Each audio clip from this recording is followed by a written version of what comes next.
지금 해방 정국에나 벌어진 이재명 대표에 대한 뭐 백주대낮에 테러. 테러가 있으니까 도대체 화해와 평화는 사라지고 증오, 혐오 뭐 이런 것만 남부하는 목사님이 꿈꾸던 세상이 아니었거든요. 목사님 저도 기억하는데 그 교회에 예배 가면 그 학생들이 많이 갔거든요. 수유동에 있는 교회. 네, 한빛교회. 예, 한빛교회. 가면 목사님이 아유 여기까지 여기를 왔어 막 이러시면서 너무 아이처럼 저희들을 반겨주셨던 그런 기억이 나는데 지금 그때 목사님께서 꿈꾸던 나라 꿈꾸던 세상은 다 온데간데였고 그냥 서로 그냥 뭐 내가 저 사람 죽이지 않으면 이거 안 돼 그러니까 적으로 다 규정하고 막 이런 상황이 돼버려서 정말 안타까운데요. 목사님이 원래 엘리트셨잖아요. 네. 윤동주 시인의 친구시고 그리고 성경 번역하시고 누구는 또 그래요. 목사님 번역하셔가지고 너무 어렵다. 또 막 어떤 분은 굉장히 쉽게 번역하셨다 이렇게 하는데 목사님이 왜 이런 운동권의 삶을 살게 되신 겁니까? 그 당신이 직접 말씀하신 거는 이제 윤동주 장준하 죽음 이후에 네. 그를 대신해서 활동하겠다 이렇게 말씀하셨는데 그건 직접적인 시점이 된 거는 맞아요. 계기보다 시점이 된 건 맞습니다.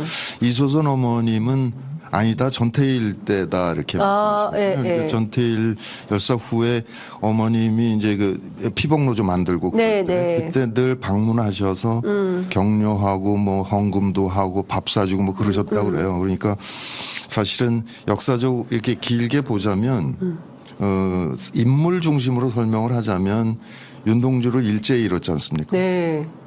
그리고 장준하는 일제 부역했던 자들에게 잃은 거지 않습니까? 그렇죠. 그러니까 그래 그러면 이제 내가 죽을 차례다라는 생각이 있을 수 있는데 네. 더 배경을 길게 보자면 이제 그 만주에서 출생했다는 것, 네. 이제 큰 그 영향이 있었다고 생각해요. 네. 그러니까 1899년에 그 함경부터 종성이었는데 고향이. 네.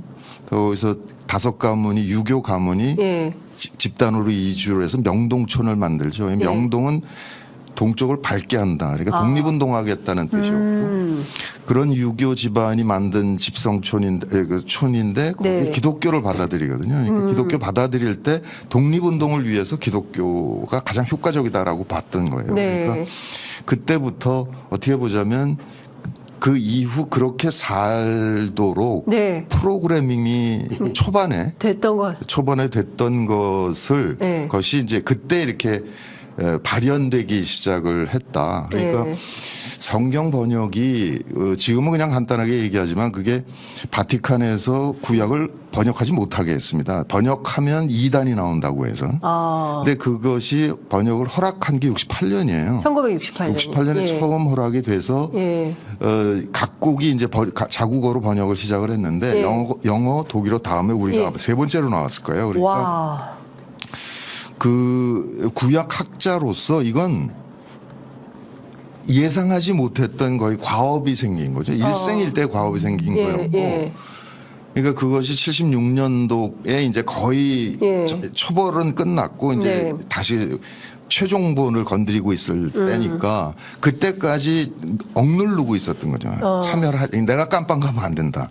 이걸 다 해야 된다. 이거 다 끝낼 때까지 못 간다. 이러면서 76년에 이제 민주국 선언 사건도 당신이 쓰셨는데 서명은 안 해요. 그러니까 서명자인 이름 안 올리고 문동환이는 들어가고 자기는 이름 안 넣고 빠지고 완결한 다음에 내년에 들어가겠다 이렇게.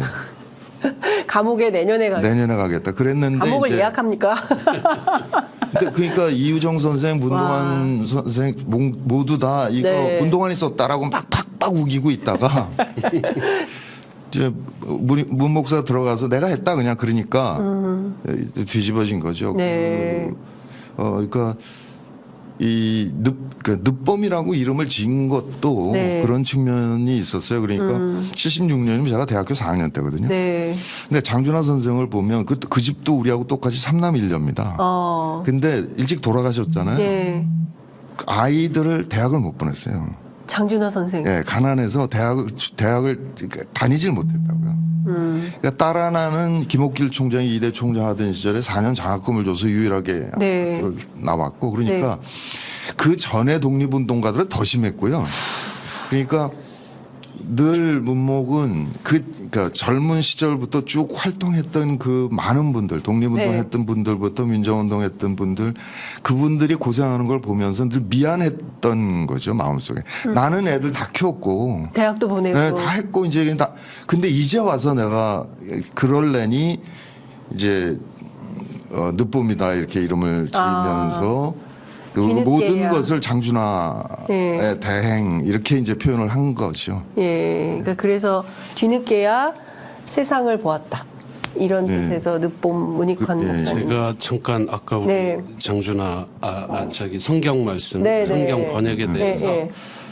오해가 잠깐 있을 수 있을 것 같아서 어렵다고 그러지. 예. 지금 젊은이들이 보면 좀 어려울 수 있어요. 예. 그런데 그 당시에 번역할 당시에는 가장 쉬운 말로 그리고 정말 그 가장 아름다운 언어로 네. 이렇게 번역을 하셨죠. 그리고 그 과정을 통해서 시를 네. 다시 시인으로 다시 다시. 그러니까 소위 성경의 시편이라는 게 있잖아요. 네, 네. 예. 예. 보면 그 한 구절 한 구절을 원래 시인데 네. 그걸 그 원래 갖고 있던 감성과 시적 표현을 어떻게 한글로 표현할 수 있을까를 엄청나게 연구하셨어요. 네. 그래서 그 과정을 통해서 이제 시를 다시 발견하게 되고 네. 시인으로 태어나시게 된 거고요. 그러니까 가장 평이한 언어로 가장 아름다운 문장으로 번역하셨다 당시에. 그 번역하시면서 이제 네. 그 집에서 이제 식사 시간에 이제 처음에 기도를 하시고 네. 그러고 나서 이제 식사하시면서 계속 그 번역 얘기를 하신 거예요. 번역 기간 동안에는. 그래서 어떻게 우리말을 아름답게 할 것이냐. 그러니까 우리가 어떻게 일본어나 영어나 예, 중국에 예. 어떻게 그 오염됐는가. 그러니까 예.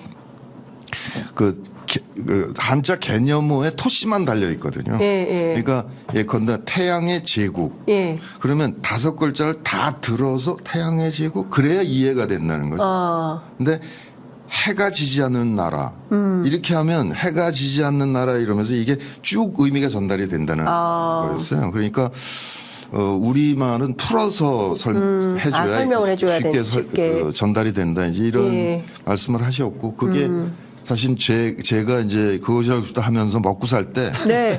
결정적인 영향을 미쳤죠. 어떤.